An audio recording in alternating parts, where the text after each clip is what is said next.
25 வயதுக்குள் குழந்தை பெற்றால் 81,000 ஊக்கத்தொகை. மாணவிகளுக்கு ரஷ்ய அரசு அறிவிப்பு. இந்திய மக்கள் தொகையை குறைப்பதில் கவனம் செலுத்தி வரும் நிலையில் பல நாடுகள் மக்கள் தொகையை அதிகரிக்க முயற்சி செய்கின்றன. உலகின் மிகப்பெரிய நாடான ரஷ்யாவில் மக்கள் தொகை மிக குறைவு. எனவே மக்கள் தொகையை அதிகரிக்க விளாடிமிர் புதின் விரும்புகிறார். மேலும் அப்படி 25 வயதுக்குட்பட்டவர்கள் ஆரோக்கியமான குழந்தை பெற்றெடுத்தால் 81,000 கிடைக்கும். படிக்கும் போதே குழந்தை பெற்றெடுக்க வேண்டும். அப்போதுதான் அரசிடமிருந்து 81,000 பெற முடியும் என்றும், வயது 25க்குள் இருக்க வேண்டும். அது மட்டுமின்றி ஆரோக்கியமான குழந்தை பிறக்க வேண்டும் என்பதும் நிபந்தனை.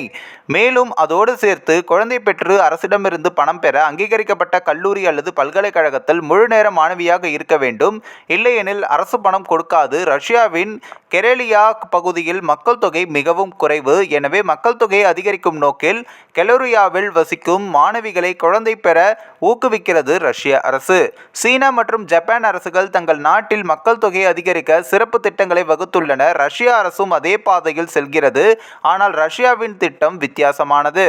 ரஷ்யாவின் கரேலியா பகுதியில் 25 வயதுக்குட்பட்ட மாணவி ஒருவர் ஆரோக்கியமான குழந்தையை பெற்றெடுத்தால் 1,00,000 ரூபாய் கிடைக்கும். இது இந்திய மதிப்பில் 81,000. குழந்தை நோயுடன் அல்லது மாற்றுத்திறனாளியாக பிறந்தால் தாய்க்கு பணம் கொடுக்கப்பட மாட்டாது என்று ரஷ்ய அரசு தெரிவித்துள்ளது. மேலும் அப்படி பிறந்த சில நாட்களுக்கு பிறகு குழந்தை நோய்வாய்ப்பட்டால் அல்லது இறந்துவிட்டால் பணம் கொடுக்கப்படுமா என்பது தெளிவாக தெரியவில்லை. குழந்தை பிறந்த பிறகு அதன் பராமரிப்பு, சிகிச்சை உள்ளிட்ட பல செலவுகளும் உள்ளன. ரஷ்ய அரசு அந்த செலவுகளை செய்யுமா என்பது குறித்து எந்த தகவலும் இல்லை. அது மட்டுமின்றி 2024 முதல் 6 மாதங்களில் ரஷ்யாவில் 5,99,600 குழந்தைகள் பிறந்துள்ளன. இது கடந்த 25 ஆண்டுகளில் மிகவும் குறைவு. 2023 முதல் பாதியை விட 2024 முதல் பாதியில் ரஷ்யாவில் 16,000 குழந்தைகள் குறைவாக பிறந்துள்ளன. எனவே மக்கள் தொகையை அதிகரிக்க அரசு நடவடிக்கையும் எடுத்துள்ளது.